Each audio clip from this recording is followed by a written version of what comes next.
The way we'll proceed, members and members of the public, is we will have our public comment.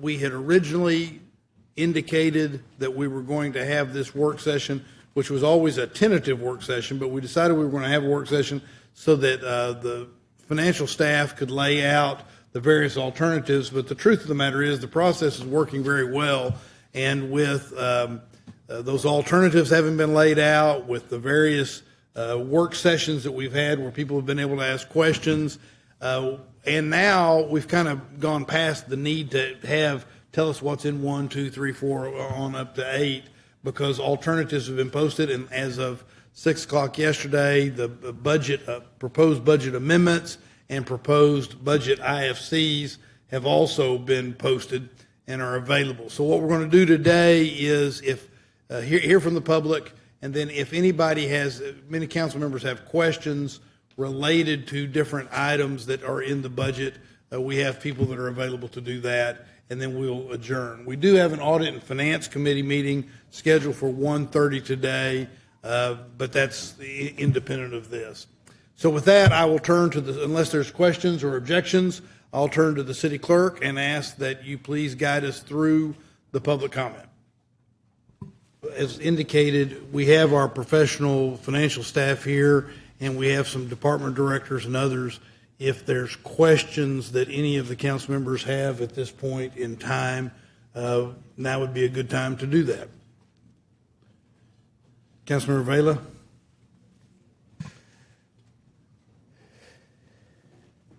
Good morning, Ms. Lang. Just a brief question about the timing of the TRE, and just in thinking about it, I know in Audit and Finance we had talked about a 4-year cycle for planning around a TRE. Again, similar to what we've talked about with bonds, where bonds should be kind of on a 6-year cycle. In other words, we want to kind of make it into a regular and a pattern, basically, of going back to the voters with these discussions. And I had kind of 2 thoughts that I wanted to throw out there.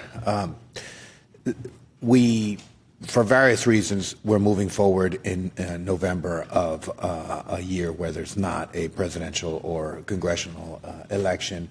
And I mean, we've got to do what we've got to do, but that's problematic because not just this council, but prior councils have prioritized sticking to those 22, 24, 26, 28 kind of even numbered years where we have higher turnout and we get a better sense of a broader swath of the public. And I guess it's a long way to set up. The question would be, since we're just starting off, this is going to be our first of this type of TRE, what if we did a 3-year cycle and kind of we're planning for, let's say, a 2028 TRE, another TRE in 2028, so that we could get it onto an even numbered year and better line up with a higher election turnout? How would that affect the finances? Because again, my sense would be that we're looking at a kind of we want to make sure that we do a TRE that will carry us, that's sufficient to carry us to the next time that we do a TRE. So I've been in my mind thinking about a 4-year cycle, but to get it lined up with 28, how would that change the numbers? What do y'all think about that? And if I might just add something to that question, if that's okay with you, Councilmember. The policy that we adopted expressly creates the potential for exceptions on the 4-year rule, and it's expressed to the 4-year rule. If as we walk through the decision tree, if the question is, has it been less than 4 years, is answered, or has it been 4 years, and we say no, then we have exceptions that aren't geared specifically to getting it into a sync with presidential or a even numbered year. Let's just say that, and so those exceptions would be allowed. We would be able to come back and ask questions about those exceptions, and they range everything from financial emergency, because of a disaster to changes in federal and legislative approaches to finances. And those also play a role, at least in the way I think about where we might go depending upon outcomes of TREs in a year like today, this year. So, Ms. Lang, I just wanted to add that so that people would know that we built into the policy some exception. Thank you, Mayor and Council. Carrie Lang, Director of Budget and Organizational Excellence. I think the initial thought would be that of course, the available dollars do not change. And so we know that, each penny is about $21.9 million. It would be the structure of the TRE scenarios to make sure that the dollars are spent through the growth is through 3 years versus 4 years. So it would change your increment on that first year, but it doesn't change the dollars that are available. On related to that, how would it change? I guess I'm thinking that it would compress things so that there would be, in other words, we're kind of switching to a 3-year planning cycle, and I guess my sense would be that it would be a smaller need. Again, I'm just trying to think through it. In other words, right now, I would lean toward making sure that we have enough money to last us through the 4 years, anticipating inflation, anticipating cost of living allowances, those kinds of things like that, and trying to kind of budget it out for the 4 years. If we were to compress it into 3 years, then how, I guess, could you put like some, it doesn't have to be definitive examples, but, just kind of where would we end up, in terms of the funding levels or the kind of the planning cycle?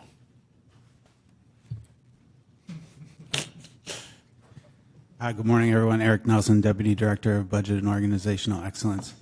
I think from a budget staff's perspective, the problem that we're trying to solve with the TRE is to get enough runway in the first year such that when we look over whatever forecast period, we are prepared to sort of absorb that general imbalance between expenditure and revenue growth. Mm-hmm. So to the extent that we shorten that window, we need less runway. Mm-hmm. So essentially, looking at a 3-year versus a 4-year cycle, you could afford a little bit more ongoing spending in the first year if you only need the runway to balance out for 3 years instead of 4. Got it. Thank you all very much. And again, I know I don't think I brought this up before, but just in thinking about the TRE, and I just wanted to address it and appreciate the comments. Thank you, Councilmember. All right, if you want to be recognized, I'll recognize the Mayor Pro Tem, then I'll recognize Councilmember Lane. But if you want to be recognized, let me know, okay? Thank you. Mayor Pro Tem. Thank you. This question is for David Gray, our Homelessness Strategy Officer. Colleagues, we've heard a lot of comments throughout the public hearings we've had regarding the homelessness response plan, and a lot of commentary around the need for us to have it fully funded. And so I would like for our Director Gray, to speak to, as part of the base budget proposal and the TRE, the city staff TRE scenarios, what elements of the homelessness response plan are yet unfunded at this point? Thank you, Mayor Pro Tem, for the question. David Gray, Homeless Strategy Office. The elements of the staff proposal that are currently unfunded are some of the upstream investments, which are prevention, diversion, and landlord engagement. However, while those aren't reflected in the base budget or the TRE scenarios, we do have money in our current fiscal year budget that we plan to carry forward into FY26 for those programs. But that is one-time funding. So once that funding runs out in FY26, we won't be able to sustain those programs beyond whenever those dollars end. Thank you. And colleagues, just want to draw your attention to the TRE proposal that I put forth alongside my colleagues, Councilmember Velasquez, Councilmember Alter, and Councilmember Vela, which ensures that these missing pieces are fully funded for those out years so that we have those sustained investments, and really just right in line with the commentary, the feedback we're hearing from our community. So just wanted to share that the proposal from our subquorum, and as chair of our Public Health Committee, as well as Councilmember Velasquez is our past vice chair, and members of our Public Health Committee do have that up for your consideration. Thank you. Thank you, Mayor Pro Tem. Councilmember Lane, then Councilmember Alter. I don't have any questions, but thank you. I'm sorry? I don't have any questions. but Oh, thank you. I thought you were signaling you did. Councilmember Alter? Thank you so much. I was curious if budget staff had that updated chart with the senior impact of the bill that y'all could share with us today, and email out if possible. We have a thumb drive.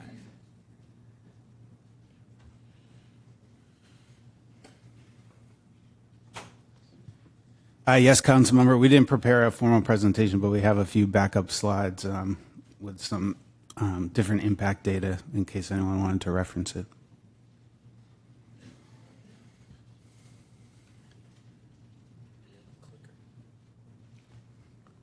Can we get a clicker?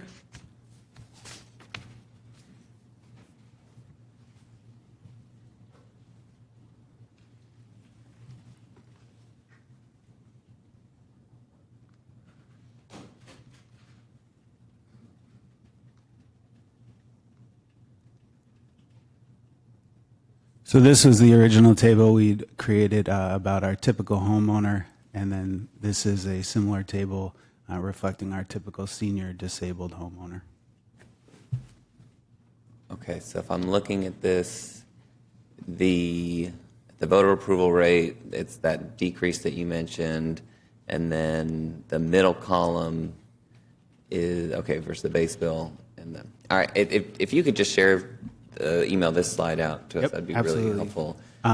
Yeah, I think just in some, because the seniors, as a result of your action to increase the senior and disabled exemption, will be experiencing an $88 decrease at the voter approval rate level, they would not begin to feel any impact from a TRE year over year until you exceeded the 4-penny level.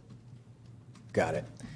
The other question I had that I think we have seen out there, whether it's at the voter approval rate or any of these particular scenarios, someone will say it's 25% higher than last year, and that's a comparison of last year's rate of 0.4776 to whatever the proposed rate is. And I was hoping you could talk about why that's actually an inaccurate comparison and how we think about the no new revenue rate versus last year's rate when we're talking about what the actual percentage increase is.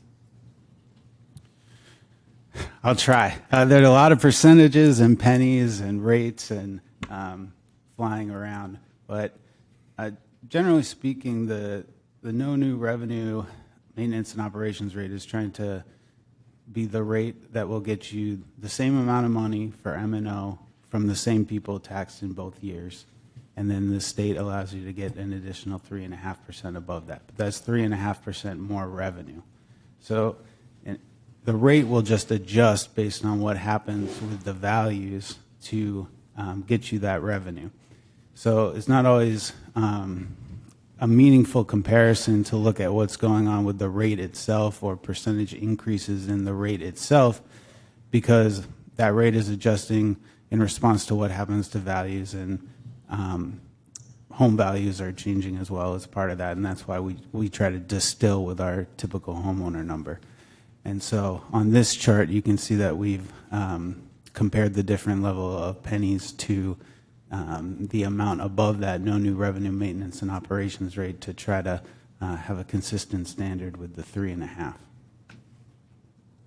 Thank you very much. I appreciate that, and I know a lot of the cents versus percents and all of it gets very challenging, but I just, as we talk about it and of course read stories, I think having that accuracy of what we're actually proposing is important. So that's it. I appreciate it. Great, thank you, Councilmember. Councilmember Harper Madison, did you have your hand up?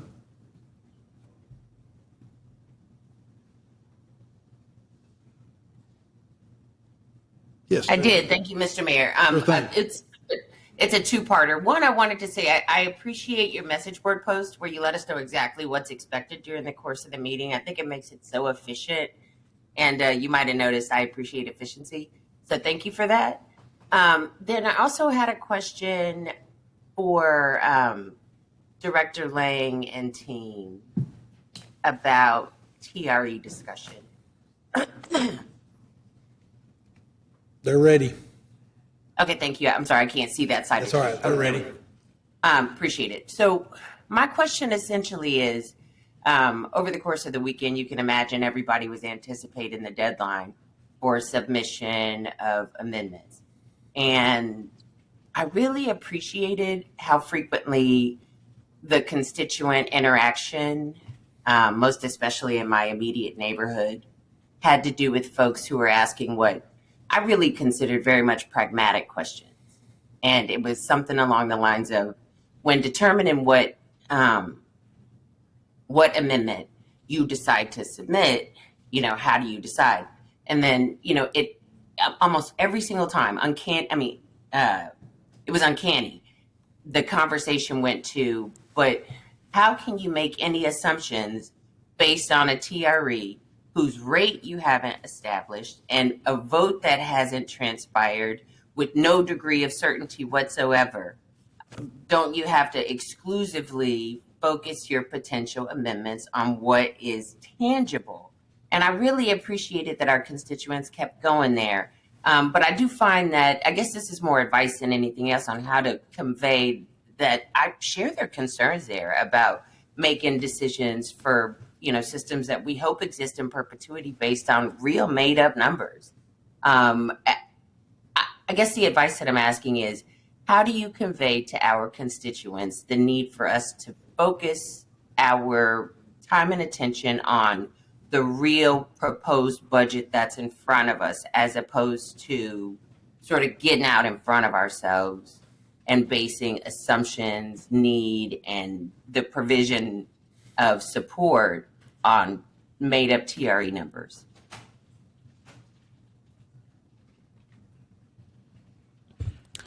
Thank you, Council Member. I think from a staff perspective, we presented the city manager's budget, and there are things that each year the council has an opportunity or option to make amendments to that proposed budget.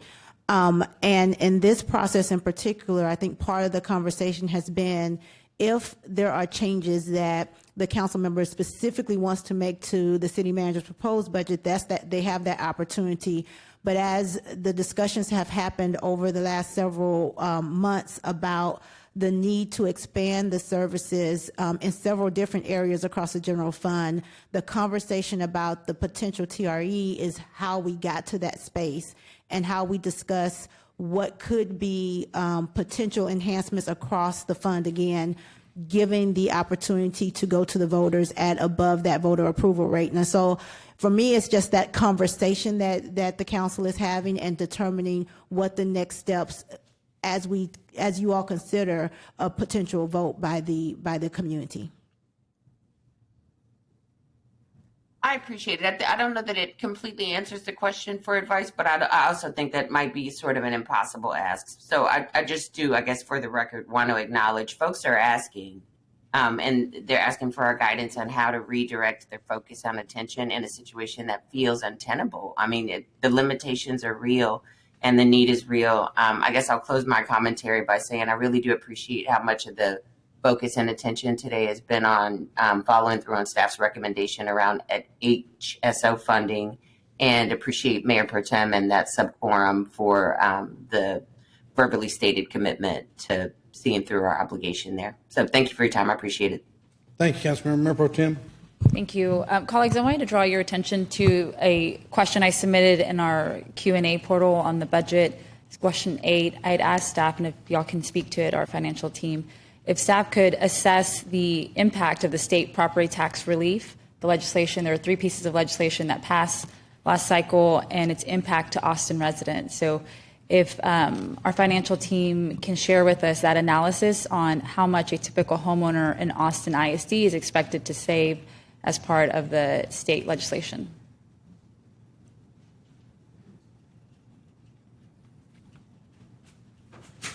I'm not sure if that's posted. Off the top of my head, I think our government relations office analysis was $380 for the typical homeowner based on the average home value. I would want to reconcile their home value with our typical home value to make it apples to apples, but I think we're going to be very close. So it's in that $380 annual savings range from the additional school exemption. And I asked AISD that question, and they had it, the thing they sent me was 317, so it was within the neighborhood of the 380 that he's mentioning. But as he points out, their typical and our typical, while close to being the same, may not be the same, so. Okay. And So- that's different for a senior, right? Yes, and so Yes, for yes, senior for here, seniors, it was a different number. I do see that it is posted on the Q&A for seniors and disabled homeowners in the Austin ISD School District. They can expect to save approximately $833 annually. So just wanted to draw everyone's attention to that because it does have an impact on the context in which we are considering our tax rate proposal. Great. Thank you, Mayor Pro Tem. Anything else, members? Okay, as I try to do at the end of each of these meetings, I'll mention the upcoming schedule. Today at 1:30, there will be an Audit and Finance Committee meeting, which will be a meeting of the committee to look at the policy and make any recommendations with regard to going forward with a TRE. The discussion will be related to whether to have a TRE. It will not be a recommendation from the committee as to an amount of the TRE. That will be for the full council to decide as we go through our budgeting, the continuing part of the budgeting process. Along those lines, Thursday, I started to say Wednesday, but I'm not sure why. Thursday, we have another scheduled work session at 9 o'clock. That is the work session that we have set aside from the very beginning of this process so that each council member will be in a position to lay out proposed amendments, and we can have discussions about that, and proposed IFCs. That will be on Thursday. Then we are scheduled and have on the books August 13th, 14th, and 15th, if needed, for us to consider and pass a budget. I anticipate that we will take up having at least one executive session related to items on Thursday. So, members, what I would anticipate we would do on Thursday is hear from the public, then have an executive session at that point, and then come back and lay out all the amendments, just for people to kind of plan their day. Yes, Councilmember Ellis? Thank you for laying that out, Mayor. I had a quick question about the amendments and IFCs. I know yesterday at 6 p.m. was our deadline to be able to send those to staff. Should we post those to the message board? Will staff post them to the website? How should we all share what has been? Well, that's really good. My understanding was that staff was going to post those to a website, but I'm glad you asked that question out loud. We are working on compiling the list right now, and so we will be able to post it on for the meeting on Thursday. Okay. If you want it, I guess, put out beforehand, Then then let's go to the message Yes. board. I mean, I think we're doing a good job and an appropriate job of utilizing the message board to communicate with each other appropriately. So if you want it out there early, get it out there early, and then we will have it so that the public can access that message board as well. I want to be clear about that. Public, feel free to use that message board as well, but then we will have a single place, not in different message board posts, when they complete that before Thursday. That's a really good question. Thank you. Other thoughts or comments? Members, there being no further business to come before the Office of City Council at this budget work session on August 5th, 2025. Without objection, we are adjourned at 10:15 a.m. Thank y'all. Thanks, everybody. Thank you to our staff. Appreciate y'all being here.